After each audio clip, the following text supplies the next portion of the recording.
everybody? I want to bring you some really good news. Make it really quick. Breaking news. Waukesha County judge deals huge blow to Democrats. Bans use of absentee ballot drop boxes in Wisconsin. Yay! Because Wisconsin, is we heard a lot about Racine County. We know that Michael Gableman's working hard. A lot of really cool things were uncovered. And so this is a good win. This is great. This is great for everybody. Great for America, not just our side, but the whole thing. The Wisconsin Elections Commission issued memos to the Wisconsin clerks in August 2020, encouraging their use, saying, "Oh, this is what we need. We got to have this stuff." But it's proven that they're unsafe. They're not secure, and it makes it really hard to perform the choosings properly. So I just wanted to bring that really quick news to you. I'll put together some more videos. I'm getting ready to fire the heaters up. It's really cold. All right. Lots of love. God is in control. What's happening, everybody? This will be the first segment. This is all the people picking news that I have at the moment, but it's good news. Wisconsin Speaker Robin Vos wants Special Counsel Michael Gableman to complete the election investigation by the end of February. That means that we may, that's kind of a double-edged sword. What is it? Today is the January. Doesn't give him a lot of time. Wisconsin Assembly Speaker Robin Vos told reporters at Wisconsin News this week that he wants retired Judge Michael Gableman's review of the 2020 election completed by the end of February. Vos was in talks with former Supreme Court Justice Michael Gableman to extend the Republicans' review of the 2020 selection for another 2 months at least. Gableman has been investigating this presidential selection results in Wisconsin. Special Counsel Michael Gableman has subpoenaed Wisconsin election officials as part of the investigation into the 2020 selection irregularities. The Wisconsin Special Counsel overseeing the election review in the state has subpoenaed Wisconsin election officials. Let's see how this goes. Assembly Speaker wants the review of he wants it all done. I'm just reading this article here. It says, and I'm quoting, "I've been very clear with the Justice Gableman." Vos said that Wisconsin's Upfront news broadcast in partnership with WisconsinPolitics.com. "I want to have a legislation on the floor to be able to pass no later than the end of our session, which concludes on March.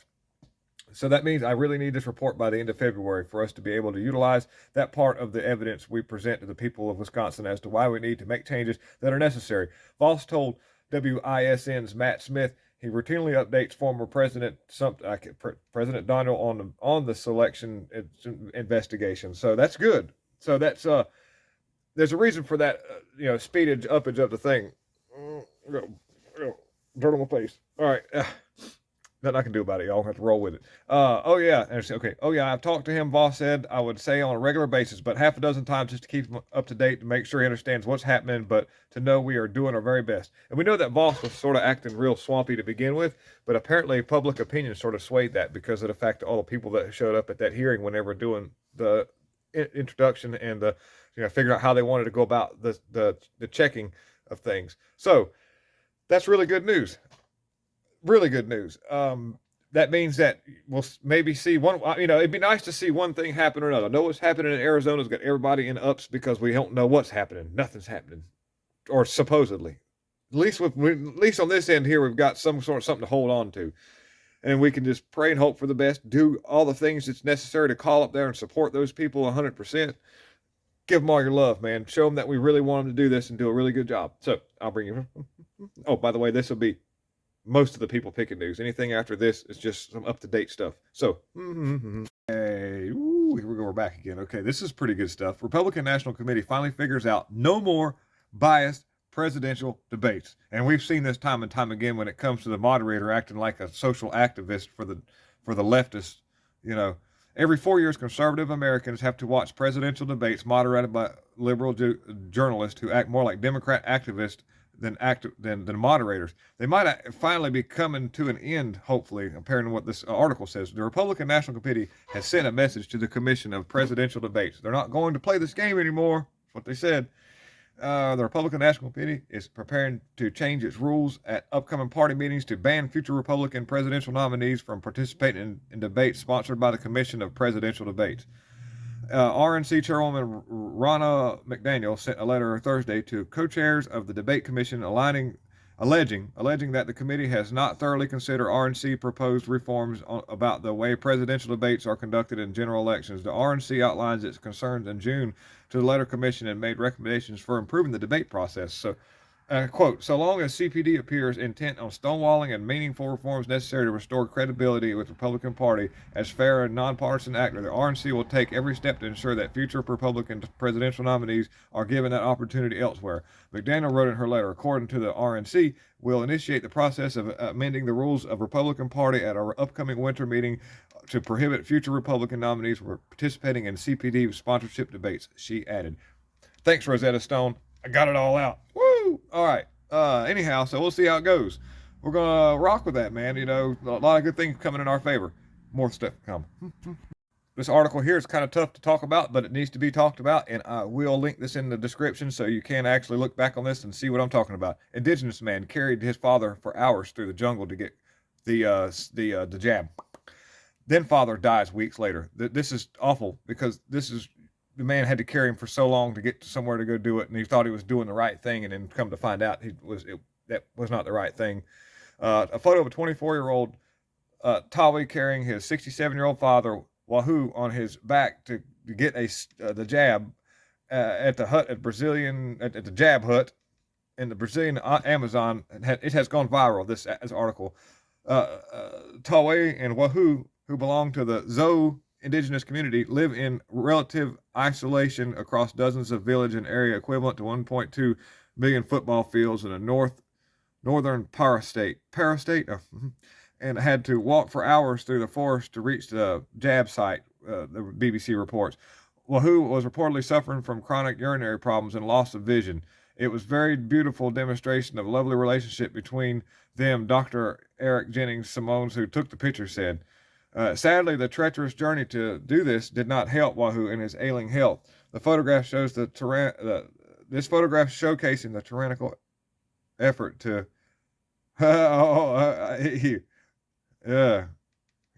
okay, I can't say that, but to jab up 100% of the global's population is a symbol of complicated logistics in one of the most remote areas, BBC notes, adding in September, Wahoo died for reasons that remain unclear.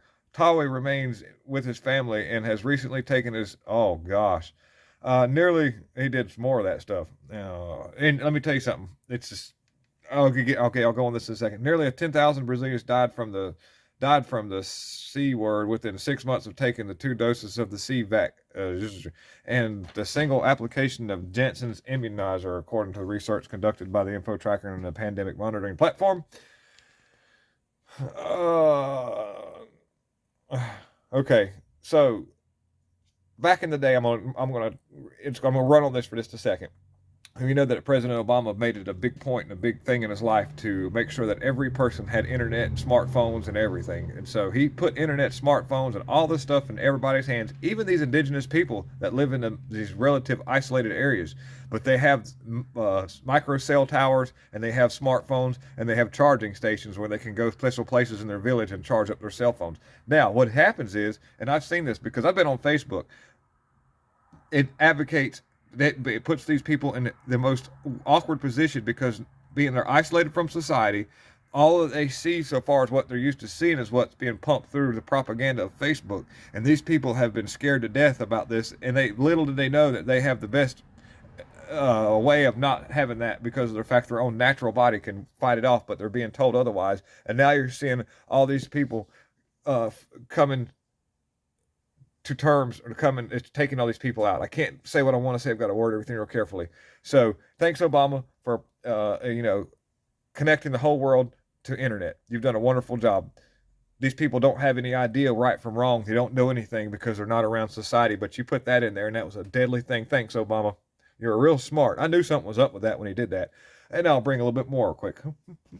Okay, also, this goes to the J6 people. There's video of protesters flashing badges to Capitol Police. J6 prisoner calls this Gateway Pundit article, which I'll link at everything and all, and do my best to put some videos in there. I don't know how I'll edit it, but we'll just see. Just stick around. All right, so let me read a little bit about this. The Gateway Pundit discloses damning information on likely federal operatives on January 6th. Dominic Pezzola is an American patriot who went to January 6, 2021 protest to show support for President Trump. Just like 1 million followers, fellow patriots that day, Pezzola then later went to the U.S. Capitol where he engaged with Capitol Police. Dominic was arrested on January 15, 2021 and appeared in a court the same day. He pled not guilty to one of 11 counts against him February 9th, then again on May 29th.